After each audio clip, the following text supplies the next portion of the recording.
Golden stories Telugu. రాజా, నీవు తీసుకున్న ఈ నిరంకుశత్వ నిర్ణయం సరైనది కాదు. మీరు వెంటనే మీ రాజాజ్ఞను వెనక్కి తీసుకోండి, లేదంటే ప్రజల శోకమే మీ పాలిట శాపమవుతుంది. మంచిది, ఆ ఏటుగొట్టు వారిని వెళ్ళనివ్వండి. వారి వల్ల రాజ్యానికి కలిగే నష్టం ఏమీ లేదు.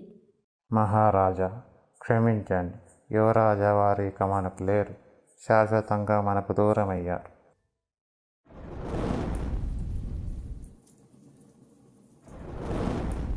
ఈ మాటలు నీ అహంకార స్వభావాన్ని సూచిస్తున్నాయి. నీలో ఇసుమంతైన పశ్చాత్తాపం మాకు కనిపించడం లేదు. చట్టం ఎవరికీ చుట్టం కాదు. సామాన్య ప్రజలైనా, రాజవంశీయులైనా, చివరికి మహారాజైనా చట్టం ముందు తలవంచక తప్పదు. ఒక బాలుడు రాయిని రాణిపైకి విసురుతాడు. అది వేగంగా వచ్చి తలకు తగిలి రక్తం కారుతుంది. అయ్యా, నేను అధికార దర్పంతో కన్ను మిన్ను కానక కోరిక కోరాను. ఇప్పుడు అదే కోరిక నా రాజ్య బహిష్కరణకు కారణమయ్యింది. నేను చేసిన పాపం నా మెడకే చుట్టుకుంది. నన్ను క్షమించండి. అవును, మీ ఒంటి మీద ఉండాల్సిన బంగారు ఆభరణాలు ఏమయ్యాయి?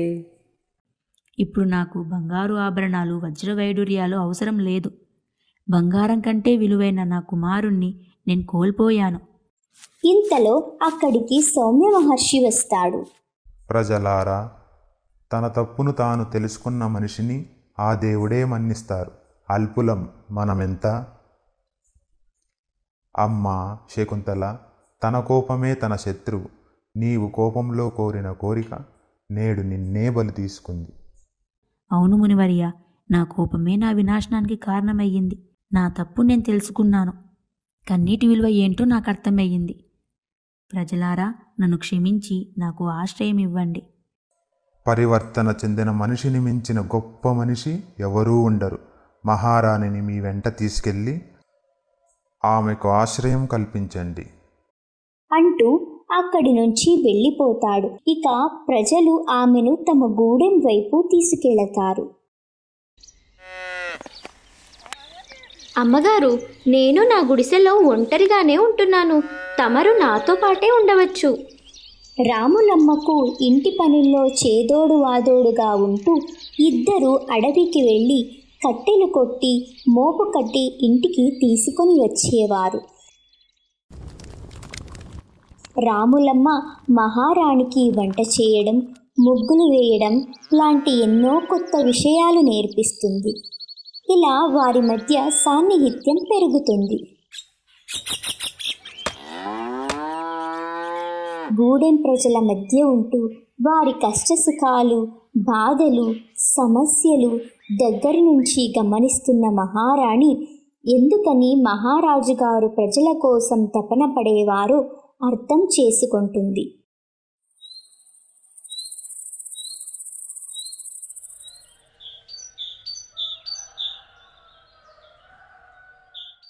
అమ్మా, ఎందుకని అంత దిగాలుగా కూర్చున్నావు? ఏం ఆలోచిస్తున్నావు? ఏమీ లేదే రాములు. మన గూడెంలో తల్లిదండ్రులు వేటకి పనులకు వెళ్తూ పిల్లల్ని ఇంటి పట్టున వదిలి వెళ్తారు కదా. అవును, అలా అని పిల్లలను ఎండలో తీసుకెళ్ళలేరు కదా అమ్మగారు. నన్ను పూర్తిగా చెప్పనీయవే రాములు. చెప్పండి అమ్మగారు. అలా పిల్లలను వదిలి పనులకు వెళ్తున్నారు కదా. ఇక్కడేమో వీళ్ళు చెట్లు పుట్టలు అంటూ తిరుగుతూ లేని ప్రమాదాలు తెచ్చుకుంటున్నారు. అవునమ్మగారు, చాలా ఆకతాయిలుగా తయారవుతున్నారు. అందుకనే నేను ఒక ఆలోచన చేశాను అంటూ తనకు వచ్చిన ఆలోచనను రాములమ్మకు చెబుతుంది. అవునా, ఎంత మంచి నిర్ణయం తీసుకున్నారమ్మా. ఇంత మంచి నిర్ణయాన్ని ఎవ్వరు వద్దనరు. పదండి, ఇప్పుడే మన గూడెం పెద్ద రంగయ్య తాతకి చెబుదాం.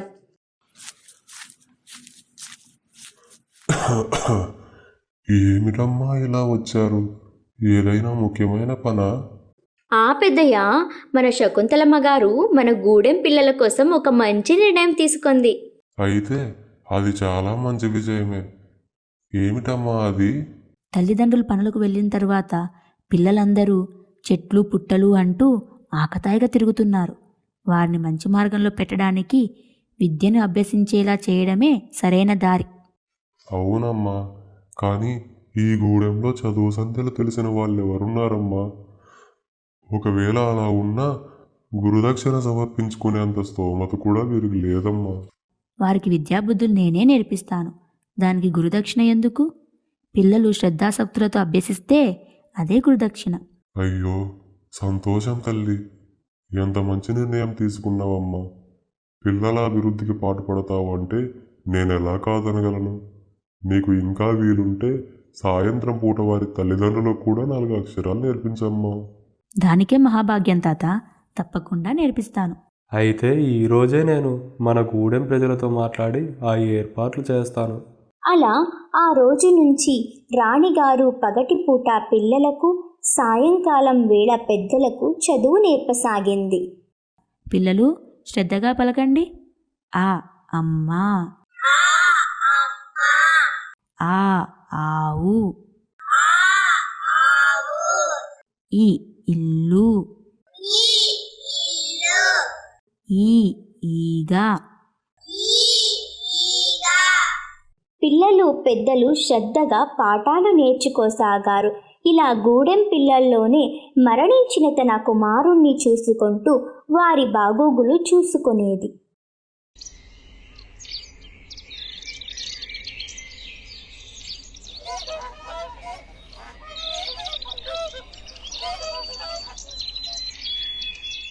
ఒకరోజు శకుంతలాదేవి పిల్లలకు గాలిపటం చేయడం నేర్పుతూ ఉంటుంది. శకుంతల, నీవు గాలిపటం చేయడం ఎలా నేర్చుకున్నావు? ఓ అదా, నా చిన్నతనంలో మా అమ్మగారు నాకు ఇది నేర్పించారు. మరి మా అమ్మ ఎందుకు మాకు నేర్పడం లేదు?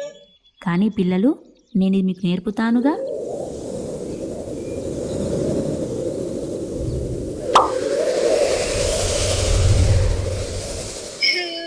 నా గాలిపటం తెగిపోయింది.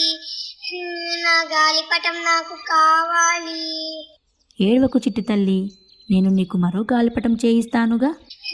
నా గాలిపటం నాకు కావాలి. ఇక చేసేదేమి లేక అందరూ కలిసి గాలిపటం వెతుకుతూ ముందుకు వెళతారు. అలా నడిచి నడిచి గాలిపటం వెతుకుతూ అడవి లోపలికి వెళతారు. మహారాజు గారు తన రథంలో అక్కడికి వస్తారు. అప్పుడు రాణి సంభ్రమాశ్చర్యాలతో మహారాజు చంద్రసేనుడి వైపు చూస్తూ ఉంటుంది. మహారాజు శకుంతలాదేవి దగ్గరికి వస్తాడు. దేవి, మీరేనా? నాకు పోయిన ప్రాణం తిరిగి వచ్చినట్టయింది. నన్ను క్షమించండి మహారాజా, నేనిప్పుడు కన్నీటికి ఉండే విలువను తెలుసుకున్నాను. నాలో మార్పు వచ్చింది. ఇలా మాట్లాడుతూ ఉండగా పిల్లలను, రాణిని వెతుకుతూ కొంతమంది గూడెం వాసులు అక్కడికి చేరుకుంటారు. దేవి, నిన్ను చూడడం చాలా సంతోషంగా ఉంది. నీలో ఈ మార్పు నా మనస్సుకు హాయిని కలిగిస్తోంది. మీరు వెంటనే నాతో పాటే మన రాజ్యానికి విచ్చేయండి. మహారాజా, నాడు ప్రజలకు ఇబ్బంది కలిగే కోరిక కోరాను. కానీ నేడు నా తప్పు తెలుసుకొని ప్రజా ప్రయోజనార్థం ఒక కోరిక కోరదలుచుకున్నాను. అదేమిటో సెలవేయండి దేవి. మనతో పాటు బహిష్కరించబడిన ఈ ప్రజలందరినీ తీసుకువెళ్ళాలి. అలాగే ఇక్కడ ఉన్నన్ని రోజులు నేను వీరికి చదువు సంధ్యలు నేర్పించాను. కావున పిల్లలందరి విద్యాభ్యాసన కొరకై గురుకులాలను ఏర్పాటు చేసి పెద్దవారికి మన రాజ్యంలో ఉద్యోగ అవకాశాలు కల్పించాలి. అలాగే వారి ఇళ్లను, వ్యవసాయ భూములను వారికి తిరిగి అప్పగించాలి. దేవి, దానికే మహాభాగ్యం. నువ్వు ప్రజాక్షేమం కోసం కోరిక కోరితే మేము కాదనడమా? తప్పకుండా మీరు కోరిన కోరికను తీరుస్తాము. మహారాజు చంద్రసేనుడికి జయము జయము.